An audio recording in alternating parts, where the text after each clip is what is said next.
ఏ background లేకుండా ఇండస్ట్రీలోకి అడుగుపెట్టి అష్టాచమ్మ అనే చిన్న సినిమాతో హీరోగా ప్రయాణం మొదలుపెట్టి ఆ తర్వాత కూడా చాలా ఏళ్ల చిన్న చిత్రాలే చేశాడు నాని.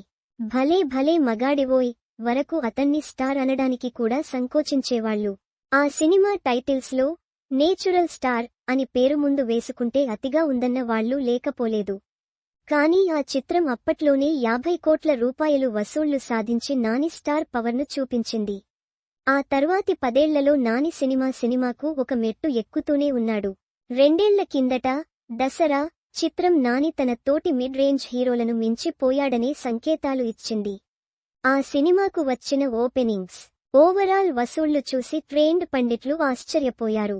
ఆ తర్వాత హాయ్ నాన్న, సరిపోదా శనివారం చిత్రాలతో తన సక్సెస్ స్ట్రీక్ కొనసాగించి తన లేటెస్ట్ మూవీ హిట్ -3 కి కావాల్సినంత హైప్ తీసుకొచ్చాడు నాని.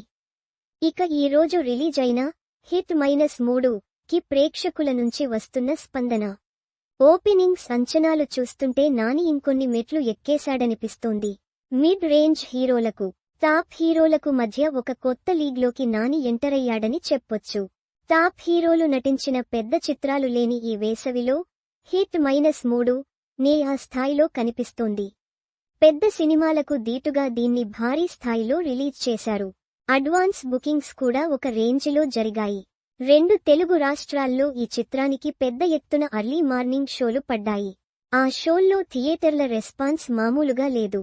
నాని ఎంట్రీకి, యాక్షన్ సీక్వెన్సులకు, ఎలివేషన్ సీన్లకు థియేటర్లు హోరెత్తిపోతున్నాయి. ఆ స్పందన చూస్తే నాని ఎంత పెద్ద స్టార్ అయిపోయాడో అర్థమవుతుంది.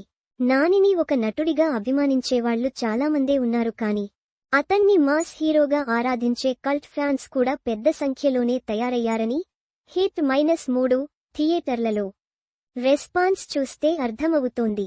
సినిమాకు మిక్స్డ్ టాక్ ఉన్నప్పటికీ తొలి రోజు మాత్రం ప్యాక్డ్ థియేటర్లతో నడుస్తోంది.